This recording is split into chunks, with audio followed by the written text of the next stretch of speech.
Nauna kitang makita sa may ermita, hindi ko na namalayan kung bakit na para bang ako'y naakit nang ika'y lumapit. Tinanong ko ang iyong pangalan at ang iyong telepono, pero sabi mo di mo kinakausap ang mga katulad ko. Walang pera, walang kotse, di doble ang sell. Pero teka muna miso ka, mabilis lumaka, di naman ako manyakis at walang labis, walang kulang ang sinukli ko sa'yo. Balot, eto pa, sige dalhin mo na lang sa inyo, kahit na wala akong kitain, walang makain, basta't alam mo lang kung gaano kahalaga sa akin ang ikaw ay mapaglingkuran at mapagsilbihan. Ipagpatawad mo sana ako man ay naguguluhan sa loob ng aking kwarto, sa loob ng banyo. Kung alam mo lang arami ng mga litrato, inuna ko pa sa may kanto, ipinakwadro ako pa nang sa ganun ay lagi tayong magkasama araw man o gabi, kahit sandali sa hirap man o ginhawa, ikaw at ako magpakailanman na para ba mga palabas sa sine. Alam mo na para bang imposible, pero pwede ka bang maelibre sa kanto ng lugaw, palamig siomay o siopaw? Sige na, baka pwedeng dumalaw, pagmamahal ko sana ay tanggapin mo, pero kung itataboy mo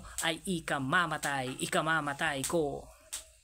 Siguro naman ngayon alam mo na kung gaano kabagas ang aking pag-ibig, simula sa laman hanggang sa litid, kailaliman ay sinisisid, pero bakit ginamit? Puro luha at pasakit. Makalipas ang mahabang panahon, ang aking pagmamahal ay napalitan ng galit nang makita kita na may kasamang iba. May daladala pa naman akong regalo, matagal kong pinag-ipunan, kinuha ko sa alkansya, naglalakad habang lumuluha, tinititigan ng lupa, sinungaling ang mga bara, hindi naman natupad ang kanilang mga hula, wala nang dahilan para mabuhay, maging abo, wala ng kulay. Paalam na aking mahal, ako ay di na magtatagal, tanging ang iyong pagbalik ang siyang aking ipagdarasal.